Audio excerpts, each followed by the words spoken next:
E pessoal, amanhã milhões de estudantes farão o segundo dia de provas do Enem 2023. O primeiro dia, a primeira fase, foi marcada por polêmicas envolvendo principalmente o agronegócio brasileiro.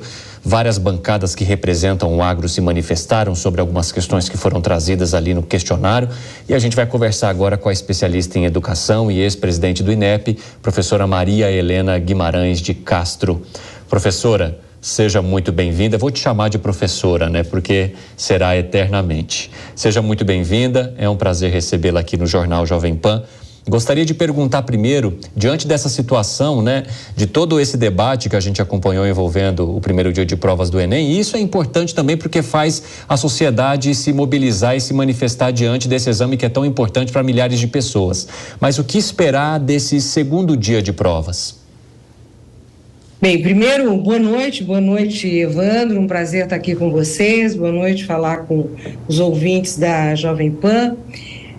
Olha, o Enem tem causado muita, digamos assim, muita confusão nos últimos anos, Todo ano nós temos visto aí alguma prova, algum tipo de reação a favor ou contra, algumas questões e tudo mais. Eu acho, primeiro, Evandro, importante lembrar que existe um processo na formulação da prova do Enem. Essa formulação, ela é feita pelos técnicos do INEP, esses técnicos selecionam professores por meio de edital, esses professores produzem itens que são questões de prova, essas questões seguem critérios definidos pelo próprio INEP, E a partir daí, depois desses itens formulados, isso vai para um banco de itens, depois desse banco, aliás, antes de ir para o banco de itens, esses itens são pré-testados, e depois de pré-testados, eles vão compor um banco de itens, e depois, finalmente, os técnicos do INEP vão selecionar os itens que vão integrar a prova, compor a prova, Então, é um processo longo, demorado. Eu, em particular, tenho dúvidas se essa pergunta do agronegócio, que eu concordo, foi uma pergunta preconceituosa, no mínimo, Se essa, além de ser muito mal elaborada, mal feita, se essa pergunta ela foi preparada antes da atual gestão. Eu acredito que sim, Eu acho difícil que essa pergunta tenha sido elaborada neste ano, não dá tempo. Normalmente, em abril, maio, a prova já está pronta e é encaminhada depois para a sua finalização, ela fica no cofre até a impressão na gráfica, Então, Evandro, eu acho que, primeiro, é preciso mudar o processo de formulação da prova do Enem, Porque, atualmente, esse modelo que está em vigor é um modelo, primeiro, atrasado e que pode levar a problemas, como tem acontecido muitas vezes, Então, é isso. Eu acho que amanhã, se houver algum tipo de dificuldade, pode ser com alguma questão mal formulada, Como pode acontecer em qualquer vestibular, no vestibular da USP, FUVEST, da Unicamp, quer dizer, todo ano alguma pergunta é anulada, cancelada em vestibular, porque há sempre questionamentos, E o Enem é um vestibular nacional, é um vestibular que envolve milhares de alunos, é muito importante para a sociedade, é muito importante para os alunos brasileiros. Eu espero que amanhã não tenha nenhuma pergunta com algum tipo de viés, com alguma dificuldade, Eu acho que essa primeira prova trouxe esse problema. Professora, eu quero aproveitar que a gente está conversando, só antes de eu seguir, avisar que quem nos acompanha pela rádio vai agora para a jornada esportiva e nas outras plataformas seguimos firmes e fortes.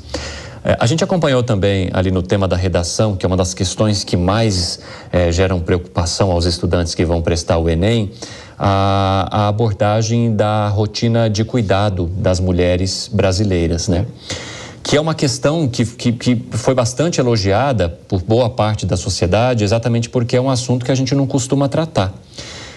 A senhora acredita também que, se por um lado há algumas questões que trazem essa ideologia ou que podem mostrar a ideologia, a exemplo do que aconteceu com a pergunta envolvendo o agronegócio, ou seja, se mostrou uma literatura que traz apenas um lado e uma visão sobre o agronegócio e nenhuma outra visão que pudesse levar o estudante a essa reflexão.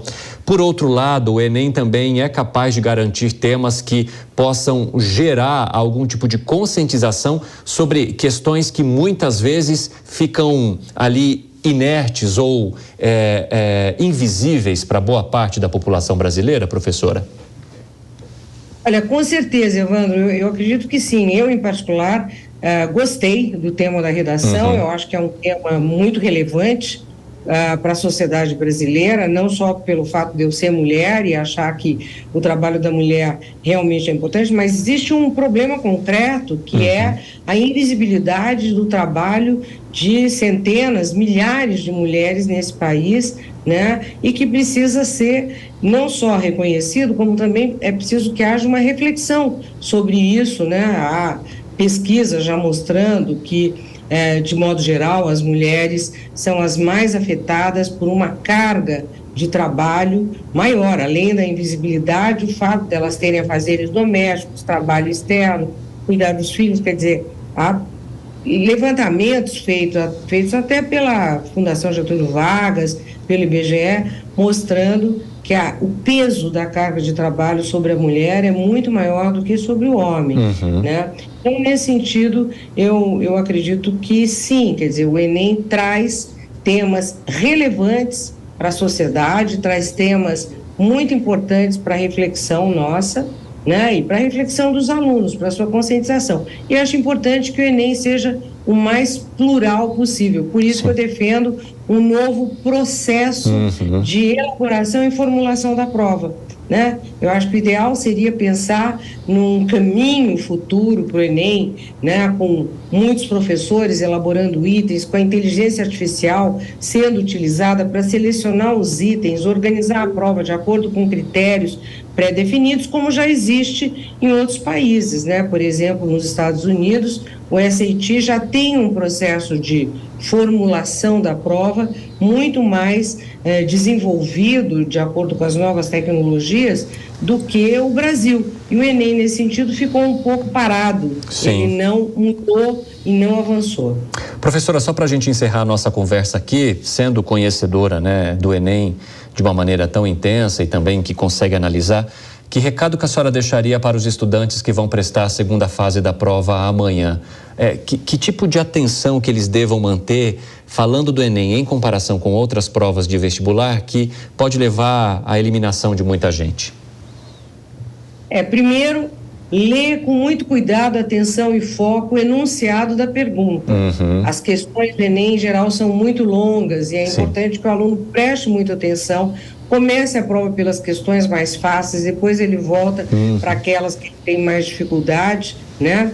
E lembrando que as provas do Enem, elas são diferentes das provas clássicas, né? Porque o Enem utiliza a teoria da resposta ao item e, por isso, o fato do aluno ter acertado o número X de questões não significa que aquele número de questões será contabilizado na nota final, porque uma questão pode não ser compatível com a outra e a própria metodologia utilizada, que eu defendo, que eu acho importante, ela já anula aquela questão que o aluno fez. Então, primeiro, muita atenção, muito cuidado, muita calma, ler as perguntas com muita atenção, chegar calmo, procurar chegar o mais calmo possível, chegar cedo, antes da hora de fechar o portão, né?